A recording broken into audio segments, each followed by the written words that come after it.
एक ही जमीन तीसरे आदमी को बेचने को तैयार। इस तरह का खेल, पैसा लेकर कब्जा देना, फिर खाली कराकर नए आदमी को फिर बेच देना, यह धंधा बना लिया है। पुलिस सुनती नहीं है और इस तरह के लोगों को शरण दे रही है। सरकार भ्रष्ट अधिकारी पर करे कार्रवाई। एक रिपोर्ट नेहा भ्रष्ट अधिकारी पर करे कार्रवाई। एक रिपोर्ट नेहा द्विवेदी के साथ। चौकी इंचार्ज साहब कहते हैं कि भू माफिया का मुकदमा कर देंगे। ये देखिए कल के डेट का है इनका, ये कल का है। टीन के अंदर देखिए महिला दबी हुई है। ये देखिए हमने हॉस्पिटल भेजा और मैं जब वहाँ पे गई तो उन लोगों मुझे ही बैठा लिए, कहते हैं कि नेता बनती हो बड़ी तुम। ये महिला है, तो हम लोग महिला मोर्चा से हैं और ये महिला एक पीड़ित है। इन्होंने जमीन लिया था, तो इनकी जमीन का 5 लाख में लेन देन का मामला हुआ था। तो ये आंटी ने ना अगले ने लिखा पढ़ी किया ना आंटी ने किया। तो इन्होंने किया क्या कि 5 लाख पे तय जब हुआ तो इन्होंने उसे 1.5 लाख रुपया कैश दिया। कभी 30 कभी 40 इस तरह से करके इन्होंने कैश दे दिया। उसके बाद 1,15,000 रुपया इन्होंने अकाउंट में दिया। तो इन्होंने बोला मुझे कब्जे के आधार पे कुछ दे दो लिखा पड़ी। तो उसने बोला कि ठीक है आप जाइए वहाँ घेरवा के रहिए।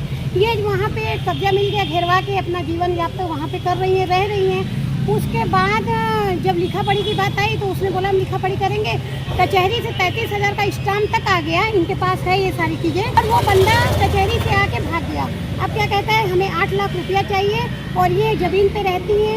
कभी देखिए 10 लोग चले आते हैं मारने के लिए। एक तो राजा मिश्रा। तो आप यहाँ पे आज किस लिए आई हैं? मैं कमिश्नर साहब के पास आई हूँ। इनके साथ ये 3 बार वारदात हो चुकी है। इनसे जान से मारना और वहाँ गिराना पड़ाना, बदतमीजी।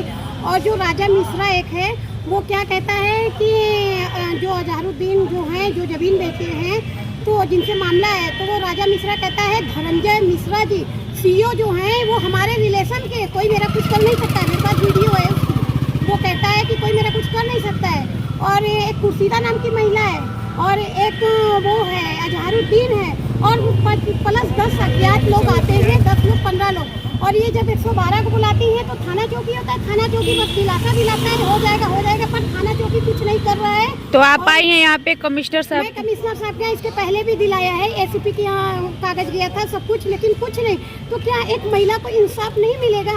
अगर जमीन के मामले में ऐसे ही बात होती रहेगी, इसी तरह से होता रहेगा कि अगला पैसा लेने के बाद वो भाग जाए, तो क्या पीड़ित इसी तरह घूमेंगे? थाना चौकी साथ नहीं देगा। कल के डेट में वो 10-15 लोग वहाँ गिराने पड़ाने पहुँचे। महिला का हाथ देखिए फ्रैक्चर हो चुका है, अभी मेडिकल नहीं हुआ है। लोग बोल रहे हैं कि पहले पुलिस केस करवाओ तब मेडिकल होगा। तो इस महिला की मदद करने हम लोग पहुँचे। भेलूपुरा के दरोगा जो थे, भेलूपुरा के दरोगा जो, उन्होंने क्या किया, मुझे बैठा लिया, बोलने हैं ज़्यादा नेतागिरी करती हो, तुम्हें हम बताते हैं। तो ये बताइए अगर हम एक महिला का सहयोग करेंगे तो हम लोग एक पदाधिकारी हूँ, मैं भाजपा की जिला की पदाधिकारी हूँ। अगर हम लोग के साथ ऐसे गलत होगा तो मैं किसकी मदद कैसे करूँगी? ये मुझे बताइए, मैं किसी की मदद कैसे करूँगी? अगर थाना चौकी का इतना मन बढ़ चुका है, ये पुलिस वाले अपने आप को समझते क्या है? कहते हैं जाओ योगी मोदी आ जाएंगे क्या तुम्हें बचाने के लिए, और मेरे साथ दुर्व्यवहार करने लगे। जब मेरा फोन तक छीन, आपने कहा कि आप भाजपा की महिला मोर्चा की है, तो क्या भाजपा बीजेपी से आपने संपर्क नहीं किया किसी से? नहीं, मेरा फोन तक उन्होंने छीन लिया, कर लिया, और बोल रहे हैं कि तुम्हें जो करना है वो तुम कर लो, योगी मोदी तुम्हें बचा देंगे क्या? बड़ी नेता बनने आई हो तुम यहाँ। और मुझे दुर्व्यवहार करके उन्होंने बैठा दिया 1 घंटा। और ये महिला तो बीजेपी के बड़े नेताओं से आपने मिला?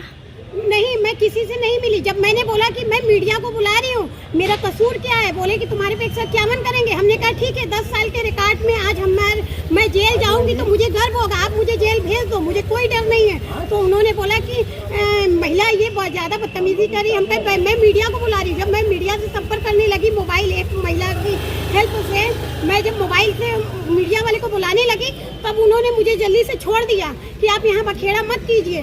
तो आखिर हम लोग एक महिला का सहयोग कैसे करेंगे? आज क्या बात करेंगी आप कमिश्नर साहब? बात यही किया जाएगा, अगर जमीन के मामले में अगर ऐसी वारदात हो रही है, मानो कि वो महिला पढ़ी लिखी नहीं थी, उन्होंने अपना लिखा पढ़ी में पैसा नहीं दिया, तो पुलिस वाले कहते हैं कि तुमने लिखा पढ़ी में नहीं दिया। तो मैं पुलिस वाले से पूछती हूँ एसओ से कि उसने कौन सा लिखा पढ़ी दिया था, विपक्षी पार्टी के पास कौन सा लिखा पढ़ी, कब्जा कैसे दे दिया। आज के समय में कौन सा थाना लगता है? भेलूपुरा थाना लगता है। और केस कहाँ गया है, थाने में कि चौकी में? थाने पे गया था। ये महिला 3 बार केस कर चुकी है दबंगई से। मेरे पास वीडियो, वो लोग दबंगई से आते हैं, तोड़ते हैं, फोड़ते हैं, कहते हैं कि सीओ हमारे रिलेशन के, मेरा कोई कुछ नहीं कर पाएगा। एक गरीब महिला का सहयोग नहीं होगा। इन्होंने 3 बार एप्लीकेशन दिया, इनकी कोई सुनवाई नहीं हो रही है। उम्मीद करती हैं कि इस बार सुनवाई होगी? उम्मीद मैं करती हूँ, नहीं होगा तो मैं आगे तक जाऊंगी। क्यों ना है, ये अगर मुझे जेल जाना पड़े मैं जाऊंगी, लेकिन मैं आगे तक जाऊंगी। एक महिला को इंसाफ दिला के रहूंगी।